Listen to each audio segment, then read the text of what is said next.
The California Association of Black Lawyers, better known as CABL, has an illustrious history of courage, activism, and participation in the political process.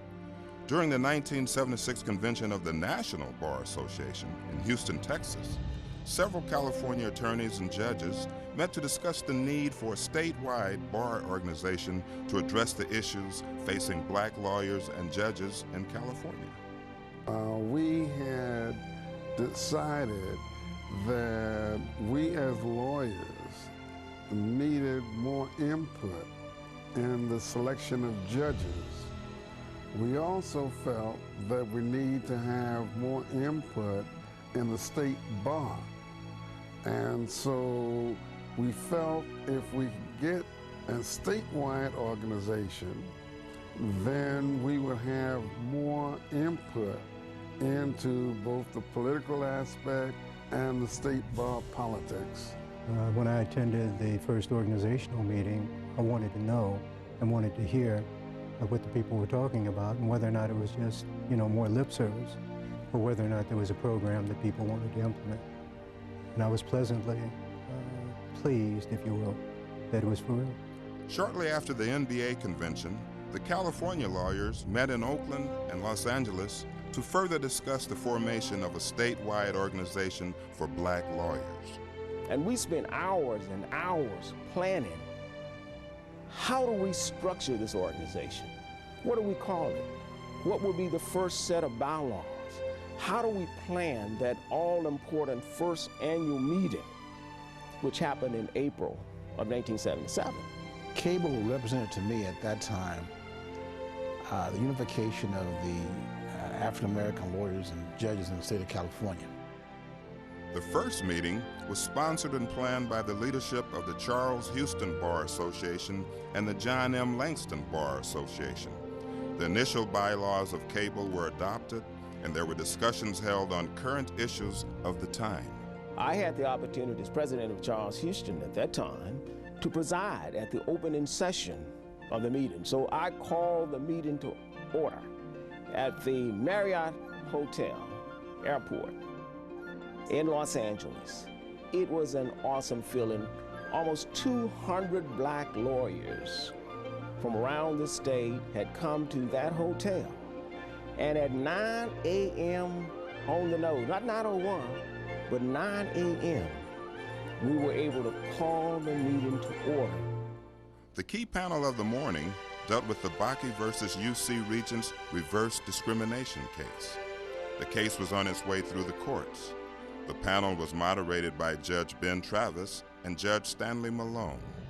It also included several legal scholars, including Elihu M. Harris, Billy Hunter, Professor Emma Jones, Professor Charles Lawrence, and Judge Robert M. Takasugi. It was kind of a time of activism for us in the law profession at that time because we had some of the best lawyers, best African-American lawyers, at least in my mind, ever.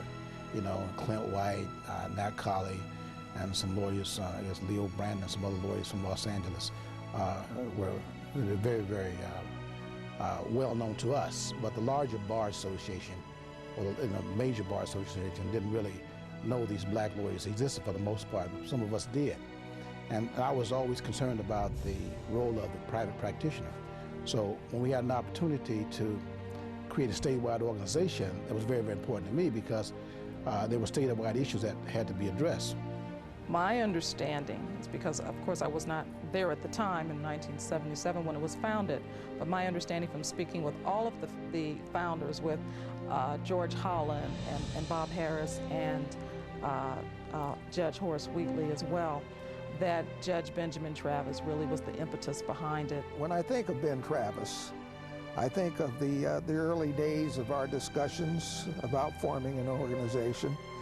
I think of how fortunate I was to meet people of his caliber, and Bob Harris, who were so enthusiastic with establishing an organization such as CABL.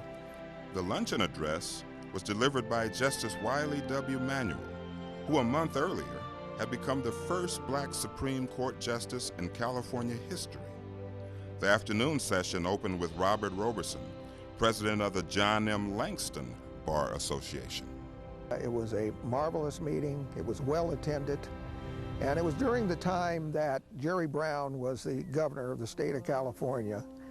And both associations were very, very influential in obtaining judicial appointments for black or African American lawyers. To ensure the viability of the organization, elections were held to guide the association into its first year of operations.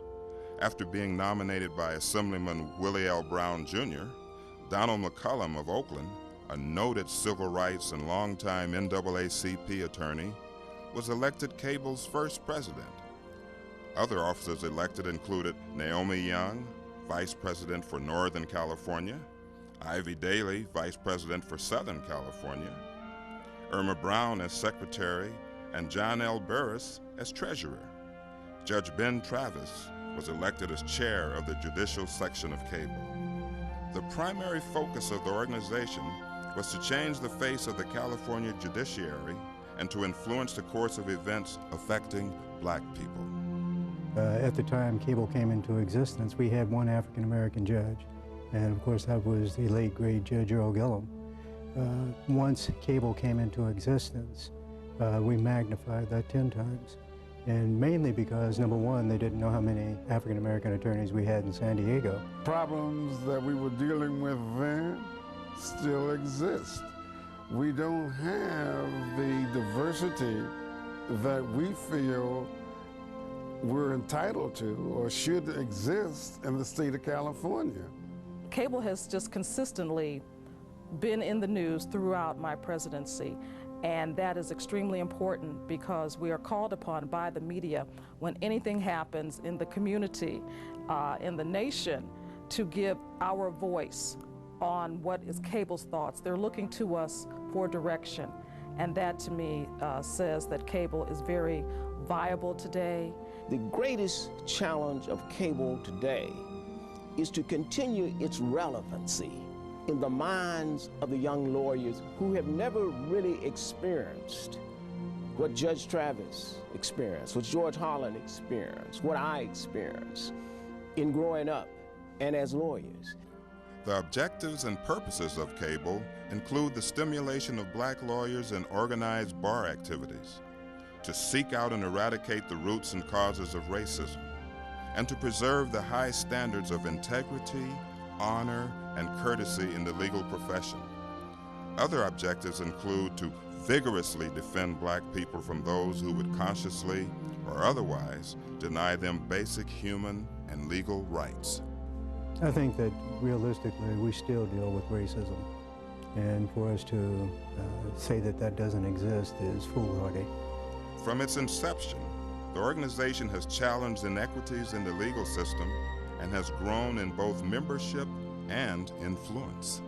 I think CABL is important now because it's necessary to make sure that young lawyers are aware that some of these civil rights that we were able to obtain are being taken away from us. And we know you may not have been there to create the opportunity, but you are here now to protect the opportunity.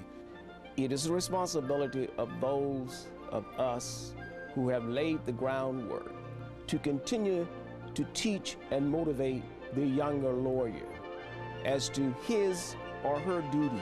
CABL was built on the vision of pioneers of Black America, pioneers in the African American legal community.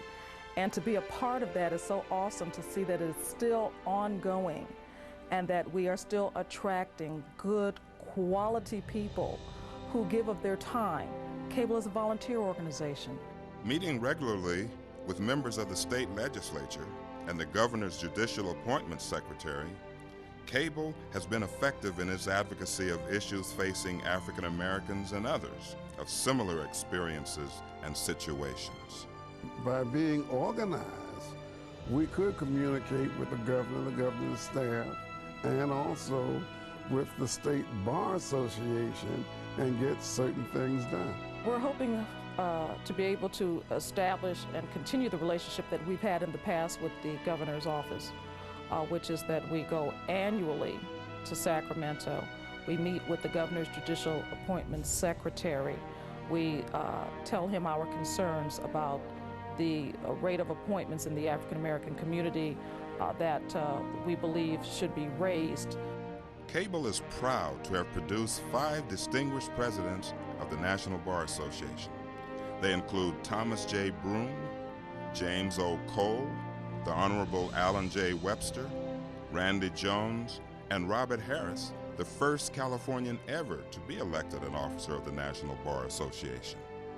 We had never been able in the history of the National Bar Association to elect an officer of the National Bar from the West Coast. That was something that had troubled black lawyers here in California for a long time. Today, the California Black Lawyers Association represents the interests of more than 5,000 African American attorneys, judges, law professors, and law students. Its vision is still to promote reforms in the law and administration of justice as we continue our quest for equality and empowerment.